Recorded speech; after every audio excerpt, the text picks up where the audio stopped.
You grew up, where are you from originally? Yeah, originally Chicago and Indianapolis, those two cities. And tell me about your family. My family, okay. My father worked at General Motors and he was out here in LA in the 70s and like parts of the 80s, that type of thing. And then after that happened, it's like, with GM, they kind of forced everybody out. So what he was trying to do is stay within the Cali region, which kind of just didn't work out in his favor because they were telling him, you got to go here, go here. We're giving you a list of choices, narrowed it down. And that's when they forced him to Kansas City, and that's where I was born. What was your relationship like with your parents? With my parents was kind of like hectic. Like my father in particular, like per se, was more like the movie Blow, Boston George, like a functioning alcoholic. So I had to deal with that, and then later on finding out the drug use that he had. So that like explained everything, for the thesis of the story of why it was never nothing to eat in the refrigerator coming home, and you have a parent that has a good job, car, all that, but it's never nothing in the fridge. And then sometimes rent would be due, and you'd be struggling with that too. And my mother was more of the type that was an enabler. Long as she had like toxicity and drama stirred up within her realm, she was happy. Like that's she put everybody against each other. So it was like that, and I was kind of like raised by my uncle, which when we left Kansas City to Indianapolis, and then that's when like things didn't work, so they shipped me to Chicago with my uncle.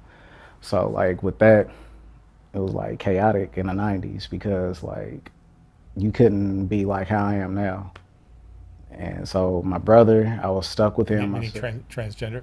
Yeah, I couldn't do none of that. I was already like dibbling dabbling in it, playing with my mother's pantsuits, all that, taking her shoulder pads out, making a gaff out of it for that. Nail polish. I was doing like everything. But, in the 90s when we moved away from Kansas City and then to Indianapolis, like I said, in Chicago, it's breakout, the Vice Lords, Gangster Disciples, all that. Like, I'd never seen none of that until I got to that part of the country and it was like serious. You had to learn how to fight and like survive every day. Yeah, Chicago's rough. Very rough. Like, I mean, it's the belly of the beast, honestly. It's like you gotta like jump off the porch immediately. 8, 9 years old, I've done that. It's like you gotta find a way. Like, left home alone all throughout the nights, watching myself. Like, my mother, she was selective on who she cherished and loved. Like, majority of my brothers and sisters, all of them were born out here in Cali, Southern Cal. Like, my brother is Harbor City, my sister, Linwood. Then I have another sister. Like I said, she was born in Fresno, so But you kind of realized that you were trans at an early age? yeah, I did. Like, kind of everybody noticed that. My aunties noticed that, and they were like telling my father, like, you need to get that one, the tie dye and the underwear, and like playing with Care Bears, stuff like that.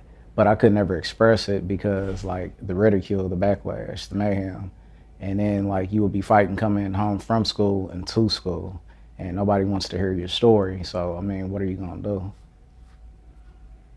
You think your orientation comes from something that happened to you or you were born this way?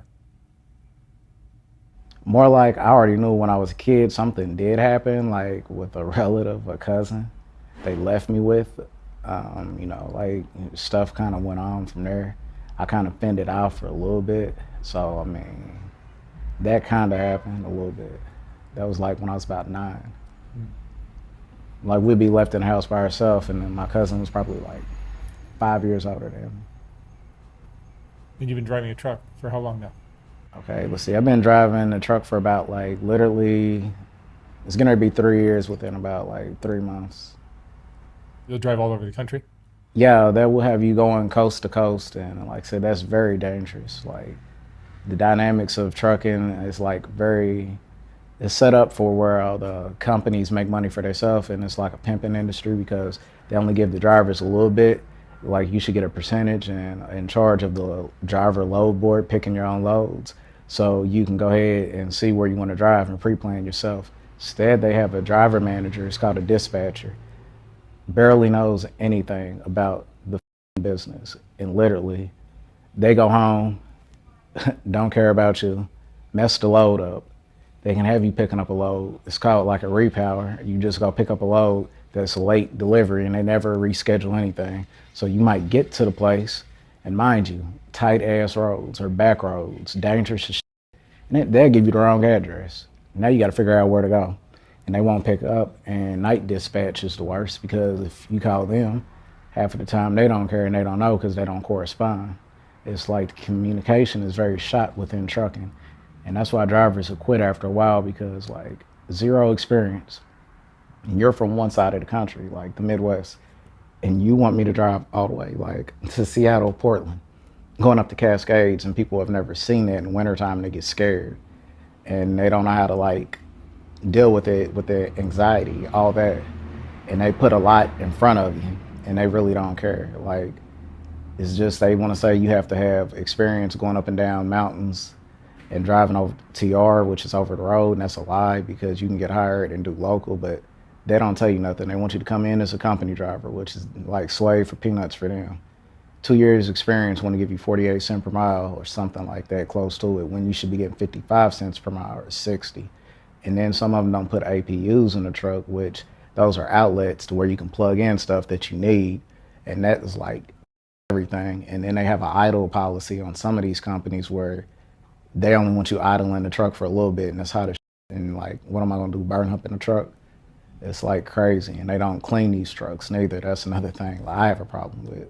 They put you in a truck that got bed bugs. I've been through that 4 times in 2021. I drove from Rancho Cucamonga all the way to San Antonio, getting bit the up when Texas had that winter storm. I think it was 2020. I was just trying to haul my ass back home, get to San Antonio. That's where I was living at the time. It was chaotic. I'm like, they don't give you a personal convenience, which that's a button if all your drive time is out, because you got 70 hours to drive, period, for the week. 14 hours. You can't push the limits of. Oh no, they will. They'll try to violate. But I'm gonna get into that next. And you got 11 hours to drive straight, and they really feel like you should just sit in the seat all day, take no breaks, and drive 11 hours in total. Like, no, I need to get off this truck before I lose my mind, and that's exactly what happens majority of the time. And people like get frantic and quit because you got all types of things. People cutting you off, cutting in the lane. You can't get over. You're in a brand new city. I must say, like, the ones are Dallas and Atlanta because they go like this, and it's hard to navigate and you're stuck in traffic. And people like park the truck on the side of the road and quit, like, especially with the bed bugs, because you got to replace everything. They don't reimburse you. They don't care. They know the trucks are nasty. And then on top of that, like, they just tell you to go wash and dry your clothes. I'm like, really? You gonna reimburse me for that? No, they don't even do that. So, I mean, trucking is brutal unless you're an owner-operator. You got to save up all your ends, figure it out, lease purchase maybe. You renting a truck through their company, which is still making them a shit ton of money, and they're getting profit and gross, while you're just getting increments. And they lie also about, I want to say, what is it they lie about the most? Really, home time, that's one of them. That's why a lot of us park the truck quick, because they want you out on the road 3 to 4 weeks. And before you want to go home, they always give you an extra stop way out of the way. And then the other thing that makes people quit is the benefits suck. I want to say, they always want to say it's a bonus. But the bonus, they break it down in increments. First check, you'll get maybe 500. Next check, within 60 days if you stay. See, all this is stretched out over a period of time so they can have driver retention, So their turnover rate's not high. And that's the games they play in trucking, and they really don't care about drivers, and drivers are in and out the door. Then you want to go independent and drive for somebody like off Indeed or Glassdoor. But the catch to that is they do 1099, so now you're paying for everything out of your pocket. Taxes included, you got to do the whole bracket, and it's like, damn, you get no benefits. And the day you quit as a company driver, they literally cut your insurance off that damn day.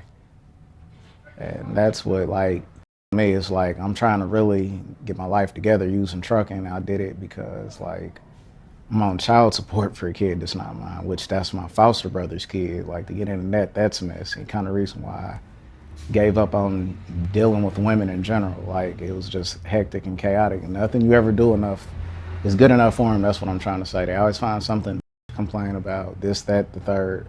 And the worst thing you can do is really raise somebody else's kid because you have no jurisdiction.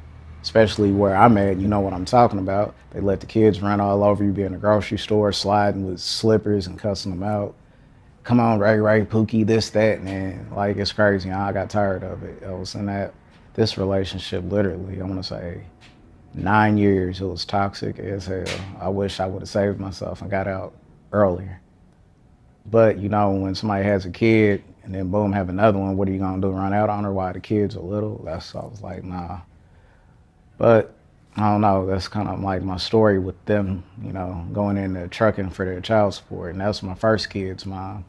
Like literally, I was like scared. I was 19, 2005. Like, how do I get off child support? I don't know how.